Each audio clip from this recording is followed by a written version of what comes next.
ఏకం కావాల్సిన అవసరం ఉంది. ఎందుకంటే ప్రజాస్వామ్యం కూని అవుతుంది, రాజ్యాంగం మొత్తం కూడా నిర్వీర్యమయ్యే పరిస్థితి ఉంది. ఎందుకంటే భారతదేశంలో మళ్లీ మనవాద వ్యవస్థ రాబోతుంది.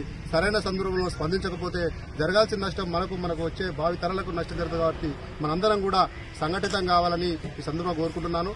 అదేవిధంగా ఈ దేశంలో ఉన్నటువంటి మెజార్టీ పీపుల్ ఎవరైతే ఉన్నారో 80% ఉన్నటువంటి మెజార్టీ పీపుల్ అందరూ కూడా బహుజన రాజ్యాధికారం కోసం అంబేద్కర్, పూలే, కాన్సీరామ్ యొక్క సిద్ధాంతాలను పాటించాలని, అదేవిధంగా ఇక్కడ ఉన్నటువంటి మిత్రులందరూ కూడా చిన్న చిన్న విషయాలు ఏదో తాత్కాలిక అవసరాల కోసం కాకుండా ఒక శాశ్వత పరిష్కారం కోసం, ఈ కుల నిర్మూలన కోసం, ఈ వివక్ష కోసం మనం అందరం కలిసికట్టుగా పనిచేస్తే అది సాధ్యమవుతుందని ఈ సందర్భంగా తెలియజేస్తున్నా. మిత్రులందరూ కూడా ఈ విషయంలో మనం సంఘటితం కావాల్సిన అవసరం ఉంది. మనం ప్రతిసారి ప్రతి మీటింగ్ లో జయంతులు వర్ధంతులు చేసుకుంటూ పోతున్నాం, నినాదాలు ఇస్తున్నాం, మాట్లాడుతున్నాం. కానీ ఓటు ఎవరికి వేస్తున్నాం 5 సంవత్సరాల తర్వాత అనే విషయాల్ని మనం మాట్లాడతలేం. మనం అనుకున్నటువంటి సమాజాన్ని మనం చెప్తలేం. మన సమాజానికి మన వాళ్ళకందరూ కూడా చెప్పాల్సిన నైతిక బాధ్యత మన చేతుల్లో ఉంది. కాబట్టి మనందరం కూడా ఏకం కావాలి.